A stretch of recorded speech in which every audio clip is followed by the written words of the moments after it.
Water falls అయితే చూసేయండి first. Road పైన వెహికల్స్ కూడా పెట్టేసి జనాలు అయితే చూడండి రోడ్ల మీద ఎలా ఉన్నారో. నేను బబ్లు ఒక పని మీద అయితే తిరుపతికి వెళ్ళాలని పులంపేట నుంచి స్టార్ట్ అయితే అయ్యాము. దూరం నుంచి చూస్తే రోడ్ల మీద వెహికల్స్ పెట్టేసి జనాలు అయితే గుంపులు గుంపులుగా ఉన్నారు. ఇక్కడికి వచ్చి చూస్తే వాటర్ ఫాల్స్ అయితే పడతా ఉన్నాయి. ఈ waterfalls Kadapa to Tirupati national highway పక్కనే ఉంటాయి. బాలపల్లి దాటుతానే ఈ వాటర్ ఫాల్స్ అయితే ఉంటాయి. వర్షాకాలం వస్తే చాలు ఈ వాటర్ ఫాల్స్ అయితే వస్తాయి. చూడడానికి అయితే మామూలుగా ఉండదు, సూపర్గా ఉంటుంది. ఒకసారి వాటర్ ఫాల్స్ అయితే చూడండి కొండపై నుంచి ఎలా పడుతున్నాయో. చూడడానికి అయితే మామూలుగా లేదు దగ్గర నుంచి. మా బబ్లు అయితే ఈ వాటర్ ఫాల్స్ దగ్గర ఫుల్ ఎంజాయ్ అయితే చేసినాడు. ఒక నేషనల్ హైవే మీద ఇలా బండ్లు పెట్టేసి అయితే చూడడం అయితే కరెక్ట్ కాదని, అలాగే సేఫ్ కాదని కూడా తెలుసు.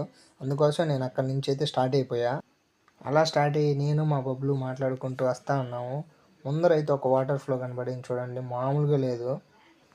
అటు ఇటు చెట్లు మధ్యలో వాటర్ ఫ్లో అయితే మామూలుగా లేదు. వాటర్ కూడా చూడడానికి ఫుల్ గ్రీన్గా ఉన్నాయి, ఫ్రెష్ వాటర్. సూపర్ అంటే సూపర్గా ఉంది ఈ వ్యూ అయితే. ఆ వాటర్ ఫ్లో కూడా చూసుకొని మేమైతే మళ్ళీ స్టార్ట్ అయ్యాము. లాంగ్ జర్నీలో మీరు కూడా కాలు ఇలా బంపర్ మీద ఎప్పుడైనా పెట్టుకోమంటే కామెంట్ అయితే చేయండి. నేనైతే ఎక్కడికైనా లాంగ్ జర్నీ వెళ్ళేటప్పుడు కాళ్ళు అయితే ఇలా బంపర్ మీద పెట్టుకొని ట్రై చేస్తాను. వీడియో నచ్చితే లైక్ అయితే చేయండి.